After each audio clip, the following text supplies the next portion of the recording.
Hey, what's going on everyone? DarkFlash Gaming here. Welcome back to the channel. We figured we would do one more build. This is actually going to be our last build in this current set, then we'll be taking a break for a little bit. But as you can see, it is spooky season, so we figured we would do a build kind of commemorating that. Since Halloween's coming up, we figured we'd do a Halloween-based build, because DarkFlash actually sent over their DLV21Mesh case, as well as some of their D12 Pro fan kits. So we're going to use those in that case today. Figure we do one more build in the old setup before we move to the new one. Like I said, we are moving over there here in about a month, or actually a little less than a month at this point. Like I said, we'll be building a new set over there, so definitely if you guys have any setup ideas or as far as how we should lay out the new desks, like I said, we're going to be building a whole new setup over here, or when we move over there. So definitely drop us a comment down below, let us know what kind of setups you think we should build. Should we go with a regular standard desk, go with an L-shaped desk? Please let us know. But for today, we have one more build to do before we go. Like I said, we're using the DLV21 case. So let's go over a couple of the components we'll be using in it, and then we'll unbox the case itself and take a look at it. For power supply, we're going with the Seasonic GX750. Should be plenty more of enough of a unit to run with the build we're doing today. Seasonic is a sponsor of the page and of our Instagram page as well. So definitely always got to use the Seasonic stuff just because they build some amazing stuff. So we'll be using that today. Of course, we got some easy DIY fab cables, custom extension cables to put in here. This one today as well. It'll look great in this case. This is a black case, so black and white should look good in this. We'll probably end up doing some kind of orange accents too, since it is a spooky build, as I said before. Like I said, we do have the DR12 Pro 3-in-1 kits here from DarkFlash. These are motherboard controllable or remote controllable RGB kits here, RGB fans here, I should say. So like I said, we'll be putting these in here today. I figured we would go AIO on this one. We'll be doing the Castle 360 EX. This is not the RGB edition. We did do a build with that in the I believe the CL500 case we actually checked out from Deepcool, and we'll link it up in the cards here if you guys want to check that out. Just their new RGB edition of this one, but since we're putting different fans of this one today anyway, we figured we would just go with the standard edition since we won't be using the fans included anyway. And then as far as the motherboard goes, our normal B550 here. This is the Aorus Pro B550. And then we actually got another gift over from Team to be using this build. They actually sent over one of their Delta RGB SSDs, as well as 32 gigs of some RAM to check out. So we'll be populating all 4 in the slots here. So like I said, that'll definitely come in handy for some speed. Really solid kit. We actually haven't worked with the Delta before. We worked with other RAM from Team. We figured we would check these out today. And then as far as graphics cards go, we have the Aorus 2070 Super. Again, wish this was the 3080 model. We actually had a watch out for this for a while because we did want to get another Aorus card because we like the way they look, and the 3080 model looks really good as well. But as you guys know, the availability of 3080s currently is near impossible. So until this become more readily available, like I said, this is what we'll use for the time being. Still a solid card. So we'll be putting that one in here today. So let's go ahead and swap this around a little bit. We'll get the case unbox, and then we'll dive into some more really cool features we noticed about the case and one of the reasons we want to check it out. But we'll go over that and then we'll start building. So let's go. But before we hop into today's video, we're going to thank our sponsor XPG and their Prime ARGB extension cables. These ARGB extension cables can be added to any system to spice your RGB lighting up. These are available in the 24-pin and 8-pin connectors for your GPU and 24-pin for your motherboard. Check them out in the link in the description below. All right, so now that we have just the case on the table here, let's go ahead and take it out of the box, and then we'll look over some features of the case.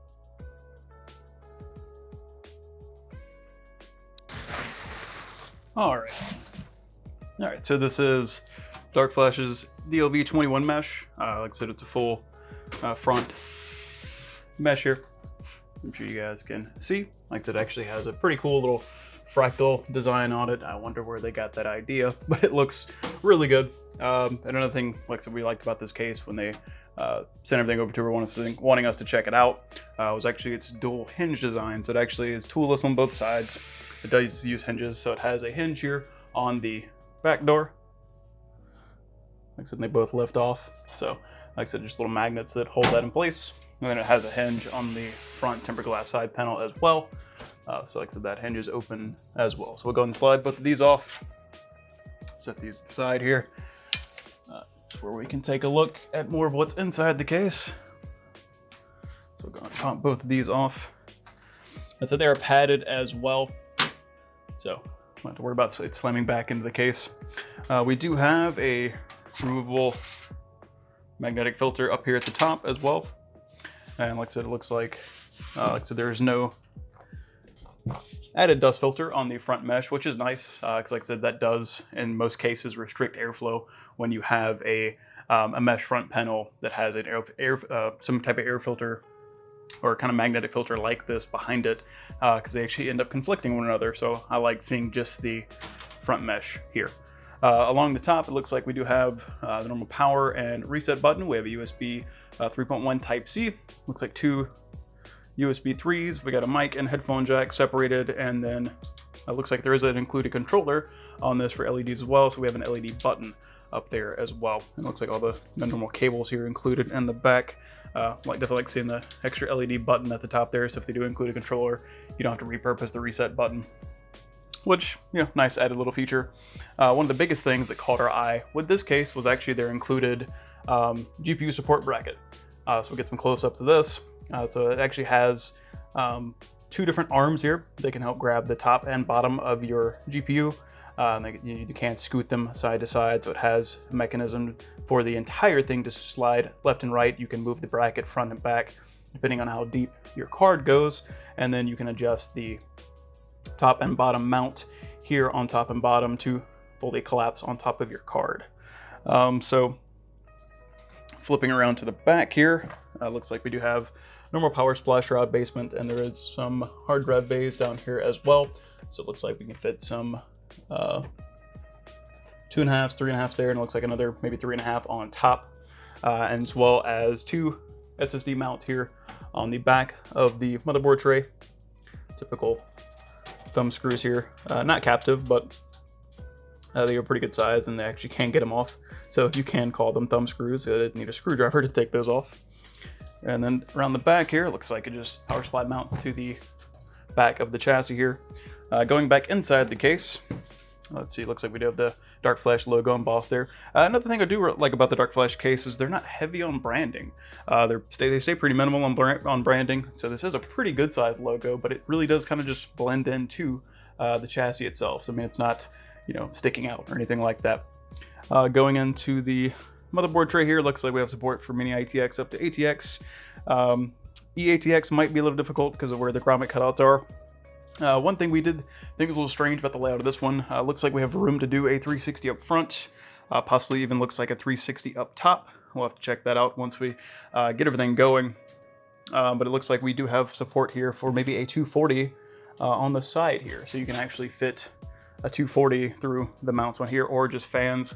That's how they have it shown laying out. So we'll play around with that once we actually get started in building it, of where we're going to put fans and everything. A pretty large cutout here on the back of the motherboard tray, which is nice to see.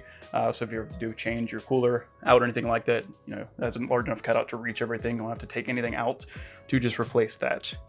All right, so let's dive into unboxing some parts, thinking about how we're gonna plan this thing out, and then we'll jump into building.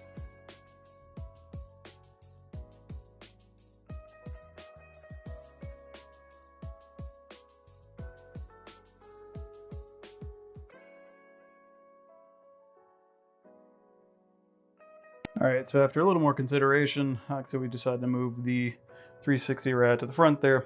I know it's tubes up, but like I said, we were gonna originally mount it up top here, but like the tubing length here was just kind of conflicting with where our card was gonna go in, so we went more traditional.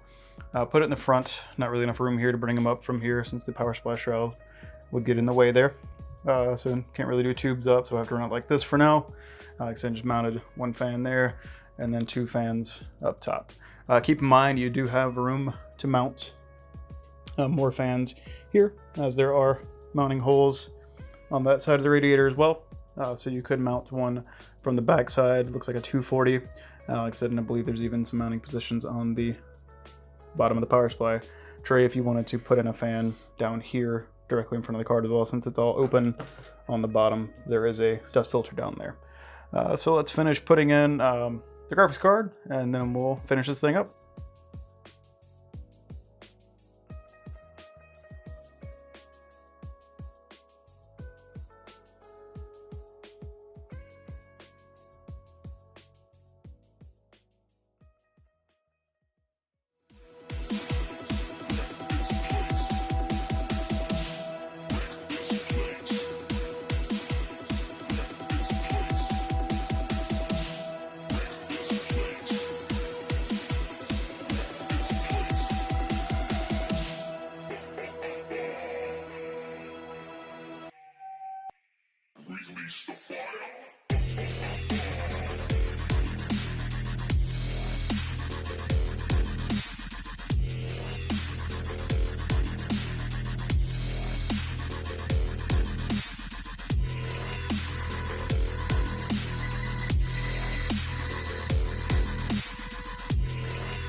Well, there we are, ladies and gentlemen. Hope you enjoyed the little montage there.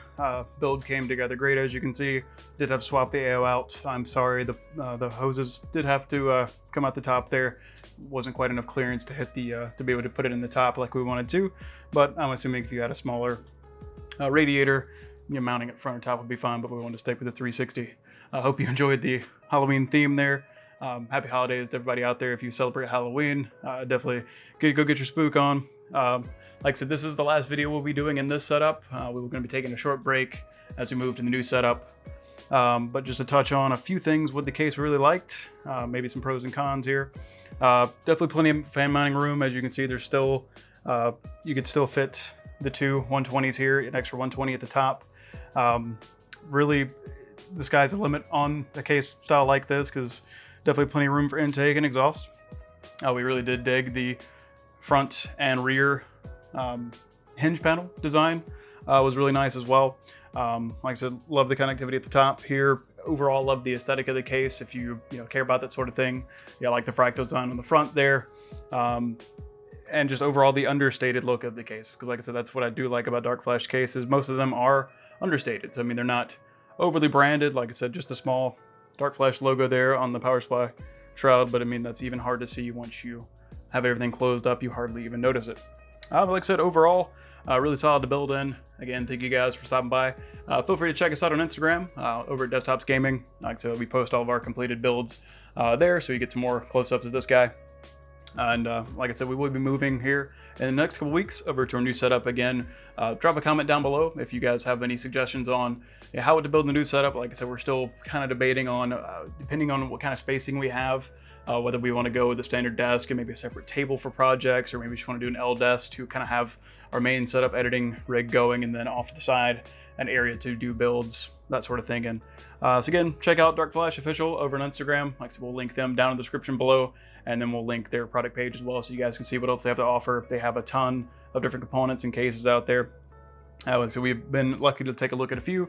A while back, we did one of their actual flipped orientation cases where the IO was coming out of the top instead of the normal side. So we'll link that up there as well if you guys want to check that out. Again, it's been fun building with this guy. I hope you guys have enjoyed it as well. I appreciate you guys for stopping by. Take it easy, and happy Halloween.